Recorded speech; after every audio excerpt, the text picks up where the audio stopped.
There is someone in your life whose situation you carry with you every single day. You think about them in the morning.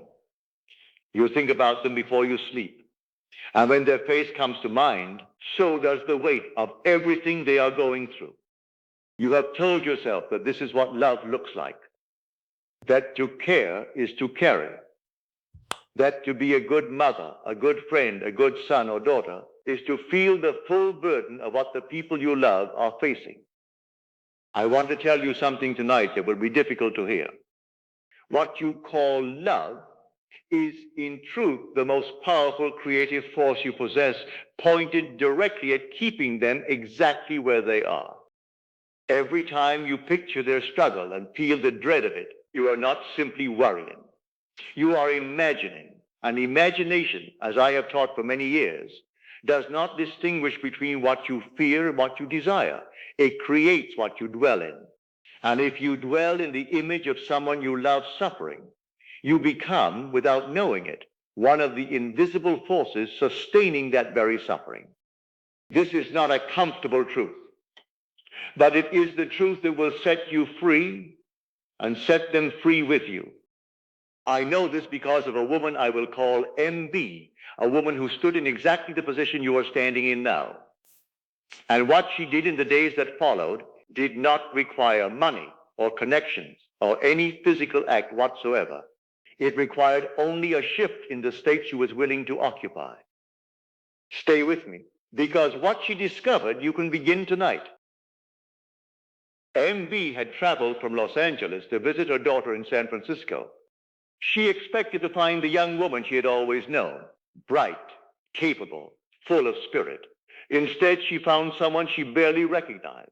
Her daughter was in a state of deep distress, pacing the small apartment, unable to speak at first.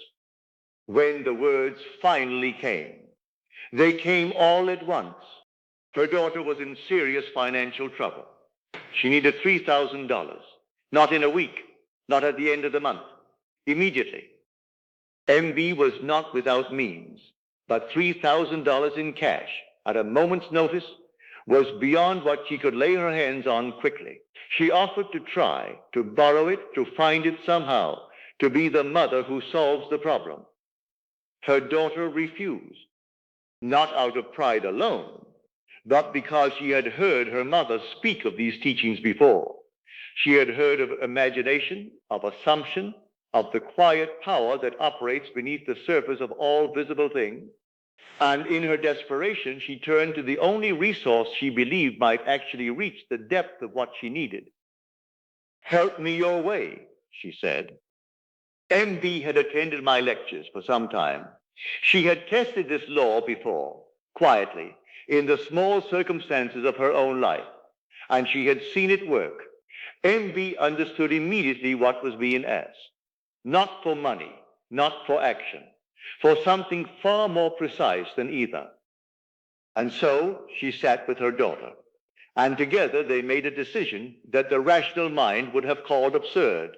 They decided not to seek the money. They decided to feel it already arriving from everywhere at once. I want you to understand precisely what they did, because it was not what most people would have done in that moment. They did not visualize a specific person handing them an envelope. They did not imagine a particular bank account fitting with figures. They did not petition or plead or construct an elaborate scene of rescue. They did something far simpler and far more demanding.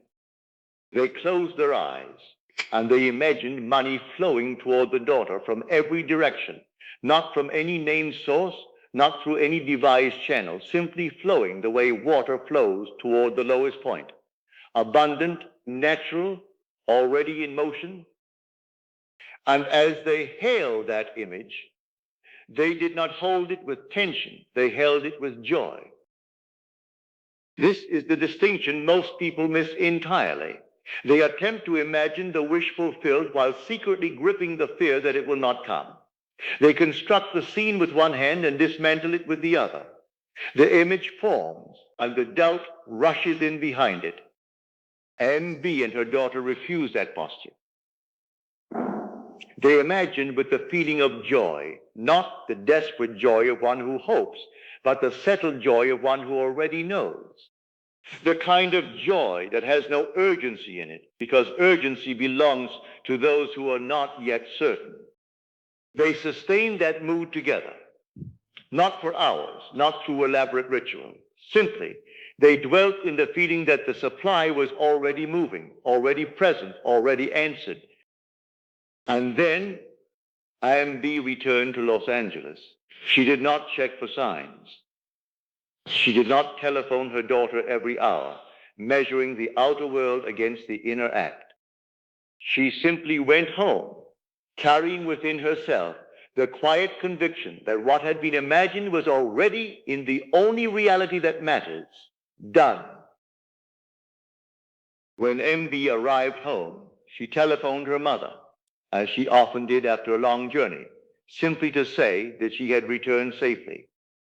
Her mother was 91 years old, a woman of great age and quiet dignity, entirely unaware of her granddaughter's crisis in San Francisco. No one had told her, no one had asked anything of her. She knew nothing of the debt, nothing of the distress, nothing of what had transpired in that small apartment 2 cities away.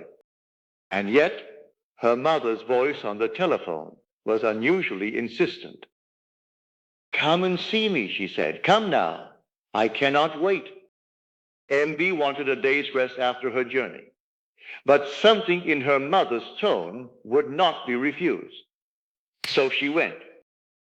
When she arrived, her mother greeted her, sat her down, and, without explanation, without preamble, placed a check in her hands. $3,000, made out in her daughter's name. Before MB could speak, 3 additional checks followed, totaling $1,500 more, made in favor of her daughter's young children. Her mother's reason was simple. She had decided the day before to give what she had in cash to those she loved, while she was still present to witness their happiness in receiving it. No crisis had reached her ears. No appeal had been made. She had simply moved from within on her own at the precise moment when the need was greatest and the outer world offered no apparent reason for her to act. MB wrote of this later. It would have happened anyway? No, not like this. Not within days of my daughter's frantic need and then her sudden transformation to a mood of joy. That mood, that single shift from the state of one who fears to the state of one who knows, had set something in motion that no physical act could have devised. A woman of 91 in another city with no knowledge of the situation had become the instrument through which the imaginal act expressed itself in the world. MB had shifted her state, and consciousness, which is the only reality, responded, not through the means MB would have devised, through the means it knew. I have called this the bridge of incidents, the invisible chain of events that life arranges on its own between your assumption and its fulfillment. The 91-year-old was one link in that chain. MB did not place her there. She could not have. You do not build the bridge, you assume the end. And life, in ways your conscious mind could never predict, builds the bridge for you. Now, I bring this back to you, to the person you have been carrying in your mind, the one whose situation feels impossible, the one for whom you have already done everything the physical world permits and found it insufficient. I want you to understand what you have been doing with your imagination on their behalf. Every time you picture them in difficulty and feel the heaviness of it, you are inhabiting a state. And the state you inhabit is the state your imagination sustains in the world around them. You are not a passive observer of their condition. You are, without knowing it, one of the forces that holds it in place. This is not blame. This is the most liberating truth I know. Because if your imagination has been sustaining the condition, then your imagination can dissolve it.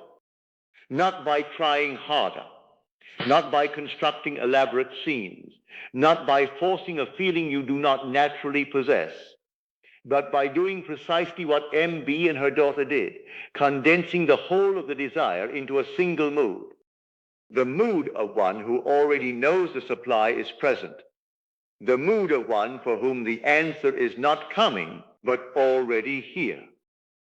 Tonight, before sleep takes you, do not rehearse their situation.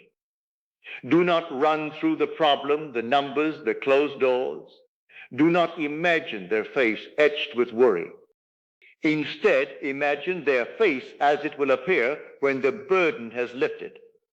The ease in their eyes, the breath that comes when relief arrives. Feel that, not as a hope, as a memory of something that has already occurred in the only realm where all things first take form. And if you do not know how to begin, do what they did.